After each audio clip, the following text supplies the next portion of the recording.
할렐루야. 오늘도 새날을 주신 하나님을 찬양합니다. 오늘도 살아계신 주님과 동행하면서 주님 공급해 주시는 새 힘으로 승리하는 하루가 되시기 바랍니다. 오늘 우리에게 주신 하나님 말씀은 요한계시록 2장 12절에서 17절까지 말씀입니다. 봉독해 드립니다. 버가모 교회의 사자에게 편지하라. 좌우에 날선 검을 가지신 이가 이르시되 내가 어디에 사는지를 내가 아노니 거기는 사탄의 권좌가 있는 데라. 내가 내 이름을 굳게 잡아서 내 충성된 증인 안디바가 너희 가운데 곧 사탄이 사는 곳에서 죽임을 당할 때에도 나를 믿는 믿음을 저버리지 아니하였도다. 그러나 내게 두어 가지 책망할 것이 있나니 거기 내게 발람의 교훈을 지키는 자들이 있도다. 발람이 발락을 가르쳐 이스라엘 자손 앞에 걸림돌을 놓아 우상의 제물을 먹게 하였고 또 행음하게 하였느니라. 이와 같이 내게도 니골라당의 교훈을 지키는 자들이 있도다. 그러므로 회개하라. 그리하지 아니하면 내가 내게 속히 가서 내 입의 검으로 그들과 싸우리라. 귀 있는 자는 성령이 교회들에게 하시는 말씀을 들을지어다. 이기는 그에게는 내가 감추었던 만나를 주고 또 흰 돌을 줄 터인데 그 돌 위에 새 이름을 기록한 것이 있나니 받는 자밖에는 그 이름을 알 사람이 없느니라. 아멘. 오늘도 이 말씀을 통해 우리에게 주시는 하나님의 음성을 듣게 되길 바랍니다. 오늘은 버가모 교회에 보내는 편지의 내용을 함께 살펴보면서 도전받고 또 은혜 받는 시간이 되었으면 좋겠습니다. 먼저 버가모 교회를 향해 말씀하시는 예수님은 어떤 분으로 묘사되고 있을까요? 12절에 보면 버가모 교회의 사자에게 편지하라. 좌우에 날선 검을 가지신 이가 이르시되 라고 말씀하시죠. 좌우에 날선 검은 그 검으로 죄를 도려내고 잘라내는 말씀의 검이죠. 즉 예수님께서 이렇게 날선 검을 가지신 분이라면 버가모 교회가 범한 죄를 말씀으로 도려내고 거룩하게 하시겠다는 것입니다. 버가모 교회뿐 아니라 오늘 우리에게 말씀하시는 예수님도 좌우에 검을 가지신 분이시죠. 그래서 말씀이 선포될 때마다 내 죄가 깨달아지고 그 죄를 도려내서 거룩한 하나님의 백성으로 돌아서는 우리가 되어야 할 것입니다. 버가모라고 하는 지방은 이방 종교와 풍습이 만연한 도시였습니다. 주전 2세기에는 헬라 문명의 가장 화려한 꽃이라고 불리는 도시였고요. 편지가 전해진 무렵까지 약 250년 동안 아시아의 수도로 역할을 했던 도시였습니다. 해발 300m 높이의 곡갈 모양의 언덕 위에 엄청난 규모의 제우스 제단을 시작으로 해서 아테네, 디오니소스, 아피클레피오스, 데메테르 등 다양한 신들을 섬기는 우상의 도시였습니다. 봄에 디오니소스를 숭배하는 3일간의 축제, 또 3월에 디오니소스 제전 행렬, 5월에 아프로디테 기념축제 등 문화와 풍습이 모두가 다 우상과 관련이 되어 있는 도시였습니다. 게다가 20만 권 이상의 책을 소장한 도서관을 보유할 만큼 문화적인 중심지의 도시이기도 했습니다.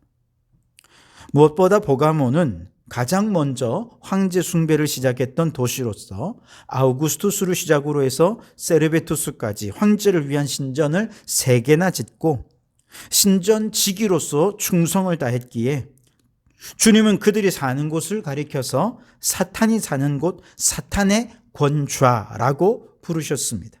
오늘 13절을 보시면 내가 어디에 사는지를 내가 아노니 거기는 사탄의 권좌가 있는 데라. 내가 내 이름을 굳게 잡아서 내 충성된 증인 안디바가 너희 가운데 곧 사탄이 사는 곳에서 죽임을 당할 때에도 나를 믿는 믿음을 저버리지 아니하였도다 라고 말씀하시죠. 주님은 우상 숭배가 가득한 버가모에서 성도들이 얼마나 믿음을 지키기 어려운 삶을 살고 있었는지 이미 너무 잘 알고 계셨습니다. 내가 어디 사는지를 내가 아노니. 특히 버가모에서 충성된 증인인 안디바가 순교를 당하는 어려움 속에서도 버가모 교회 성도들은 그 믿음을 저버리지 않고 끝까지 이 믿음을 지키는 참으로 충성된 성도들 성도이었다는 사실을 칭찬해주고 계십니다. 버가모 교회의 성도 중 한 사람이었던 안디바는 후대 성인전 작가들이 기록한 전설에 따르면 도미티아누스 황제 통치 아래 노쇠 그릇 안에 천천히 구워지다가 죽었다고 합니다.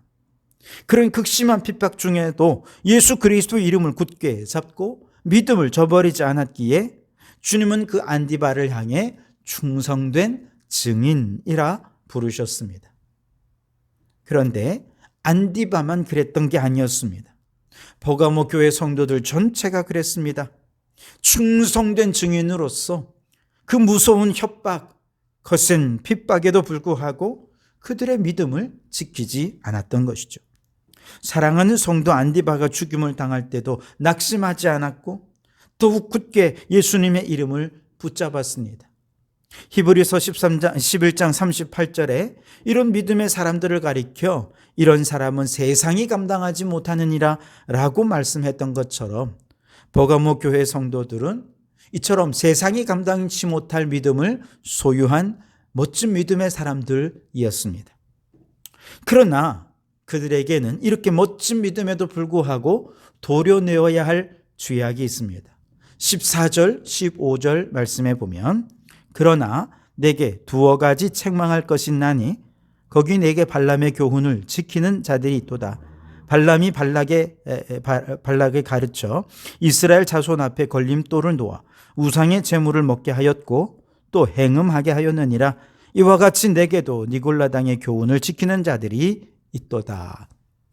자, 발람의 교훈과 니골라당의 교훈, 다시 말해 이단의 교훈을 따르는 자들이 있었다는 겁니다.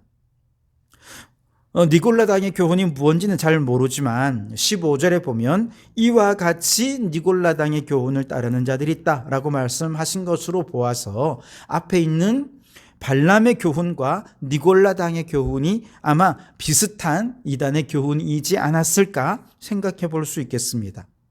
그렇다면 발람의 교훈은 무엇일까요?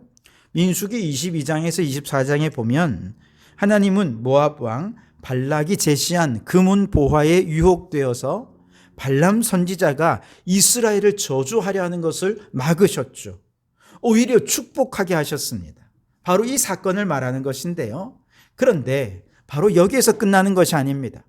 민수기 22장에 보면 이스라엘은 자신을 저주하려 했던 저 모압의 여인들과 행음을 했습니다. 그리고 그들의 신을 숭배했고 제사 음식을 먹는 죄를 범하게 됐죠. 민수기 31장에 보면 그 이후에 이스라엘이 미디안과 전쟁에서 승리한 이후에 미디안 여자를 살려줬을 때 모세가 그들을 어떻게 책망했냐면 발람의 꾀를 따라 여호와 앞에 죄를 범하려 했다, 그렇게 책망을 했습니다. 즉 버가모 교회가 발람의 교훈을 따른다라고 하는 이 말은 발람의 거짓 교훈을 따른다라고 하는 문제라기보다는 이방 민족과 음행을 행하고 돈과 금은 보화에 마음을 빼앗기고 이방신을 숭배하는 일에 참여하는 것에 대해 전혀 심각하게 생각하지 않았던 그런 삶의 문제를 책망하고 있었던 것이죠. 앞서 에베소 교회의 경우는 주님이 미워하시는 니골라당의 행위를 너도 미워한다라는 칭찬을 받았거든요. 그런데 버가모 교회는 니골라당의 행위를 미워하지 않았습니다. 하나님이 미워하시는 것을 미워하지 않은 것은 얼마나 큰 죄인지 모릅니다. 물론 우리는 오늘날 버가모 지방처럼 신전이 세워진 도시에 살거나 이교도의 축제가 벌어지면서 여기에 참여하면서 우상의 제물을 먹어야 하는 그런 일은 거의 없죠. 그러나 우리도 이와 같이 세속화된 세상의 문화 속에서 마음으로 음욕을 품는 음행의 죄를 얼마든지 범하고 있지 않습니까? 세속적인 문화를 먹고 마시는 죄는 우리가 쉼 없이 나도 모르는 사이에 범할 수 있는 그런 시대를 우리는 살아가고 있음을 잊지 말아야 합니다. 만일 주님이 오늘날 우리 성도들이 보는 것과 즐기며 향유하는 문화를 볼 때 버가모와 같은 책망을 하지 않으실까? 걱정이 되지 않을 수 없습니다. 만일 교회가 세속적인 문화를 세상 사람들과 조금도 다르지 않게 즐기고 있다면 아마도 좌우에 날선 검을 가지신 주님께서 우리와 싸우려 하실 것입니다. 16절을 보십시오. 그러므로 회개하라. 그리하지 아니하면 내가 내게 속히 가서 내 입의 검으로 그들과 싸우리라. 너무나 두려운 말씀이죠. 회개하지 않으면 주님이 우리와 싸우시겠다는 것입니다. 여러분, 예수님이 우리와 싸우시는데 우리가 이길 수 있겠습니까? 이겨서도 안 되지만 이길 수도 없죠. 더 심각한 것은 우리가 주님의 주시는 검을 우리의 무기로 삼고 마귀와 싸워도 우리의 남은 시간은 너무 아까운 시간인데 예수님과 싸운다면 얼마나 시간 낭비고 허망하겠습니까? 우리 주님 앞에 얼마나 부끄럽고 죄송한 일이겠습니까? 그러니 여러분, 주님이 기뻐하시는 것 우리도 기뻐하고 주님이 싫어하시는 것 우리도 싫어하면서 이 타락하고 죄 많은 문화 속에 살아가는 우리 성도들이 거룩한 하나님의 백성으로, 구별된 하나님의 백성으로 세상과 타협함 없이 그렇게 믿음으로 살아가는 거룩한 성도들이 되시기를 주님의 이름으로 축원합니다. 17절에 보시면 귀 있는 자는 성령이 교회들에게 하시는 말씀을 들을지어다. 이기는 그에게는 내게 감추었던 만나를 주고 또 흰 돌을 줄 터인데 그 돌 위에 새 이름을 기록한 것이 나니 받는 자 밖에는 그 이름을 알 사람이 없느니라 라고 말씀하십니다. 자, 여기 만나와 흰 돌, 이것은 하나의 상징적인 표현인데요. 만나는 구약의 이스라엘 백성들이 장차 메시아의 왕국에서 구원받은 백성들이 먹을 양식을 만나라고 표현했습니다. 신약에서 예수님은 자기 자신을 가리켜서 하늘에서 내려온 생명의 떡 만나라고 말씀하셨는데 예수님께서 잡히시기 전날 밤 제자들과 만찬을 행하시면서 장차 메시아의 왕국에서 그들과 함께 만나를 먹게 될 것을 고대하신다라고 말씀을 하셨습니다. 다시 말해서 이 만나는 우리가 장차 영원한 천국에 들어가서 주님과 함께 먹고 마실 만찬상에서의 천국의 잔치를 의미하는 것이죠. 흰 돌은 무엇일까요? 고대에 재판 중에 배심원들이 투표할 때 항아리에 흰 돌을 던지면 이 사람은 무죄하다 이렇게 표현했던 것이죠. 그래서 흰 돌은 그 사람의 무죄를 상징하는 표식입니다. 뿐만 아니라 로마 당시에는 경기에서 승리한 자에게 주는 어떤 만찬장의 입장권이 또 흰 돌이었습니다. 흰 돌이 있으면 만찬장에 들어가서 승리자로서의 만찬을 즐길 수가 있는 것이죠. 따라서 흰 돌은 예수님의 피로 무죄 판결을 받은 성도의 표식일 뿐만 아니라 저 영원한 하나님 나라에 들어가서 왕 되신 주님과 함께 먹고 마시며 즐길 천국의 만찬을 즐길 수 있는 의인들의 입장권을 의미하는 것이다 라고 말할 수 있겠습니다.